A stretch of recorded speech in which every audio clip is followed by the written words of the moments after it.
اور کتنا پیارا جملہ ایک مرتبہ رسول کریم صلی اللہ علیہ وسلم نے ارشاد فرمایا، سفر میں تھے تو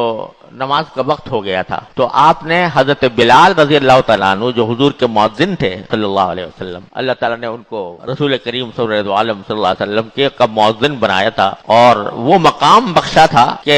حبشہ کے رہنے والے جن کو غلامی کے لوگ تانے دیتے تھے، اللہ تعالیٰ نے ان کو کہاں سے کہاں پہنچایا ایمان کی بدولت۔ آج ہمارے جان مال آبرو ان کے اوپر قربان، جو 5 وقت رسول اللہ صلی اللہ علیہ وسلم کی اذان کے لیے اذان دیا کرتے تھے، جب کبھی موقع آتا تو آپ حضرت بلالی کو بلایا کرتے تھے۔ تو اور یہاں تک کہ ایک حدیث میں آتا ہے کہ رسول کریم صلی اللہ علیہ وسلم نے فرمایا کہ اے بلال، تم ایسا کون سا عمل کرتے ہو کہ جس کی وجہ سے میں نے تمہارے قدموں کی آواز، قدموں کی چاپ جنت میں اپنے سے آگے سنی ہے، اپنے سے آگے میں نے دیکھا کہ تم چلے جا رہے ہو۔ محدثین نے فرمایا کہ اصل میں یہ اللہ تعالیٰ نے ان کو یہ مقام بخشا جنت کے اندر کہ رسول کریم صلی اللہ علیہ وسلم کے بھی وہ پائلٹ بن گئے، کہ آگے جیسے ایک کسی بڑے کے ساتھ، کسی بڑے صاحب اقتدار کے ساتھ کوئی پائلٹ چلتا ہے جو آگے اس کے لیے راستہ صاف کرتا ہے، یہ مقام اللہ تعالیٰ نے حضرت بلال حبشی رضی اللہ تعالیٰ عنہ کو عطا فرمایا۔ تو ایک مرتبہ سفر میں رسول کریم صلی اللہ علیہ وسلم تشریف لے جا رہے تھے تو نماز کا وقت ہو گیا، تو ایک جملہ ارشاد فرمایا کہ ارحنا بالصلاۃ یا بلال، ارحنا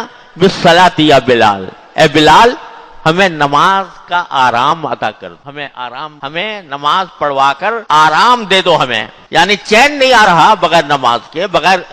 کے آرام نہیں آ رہا،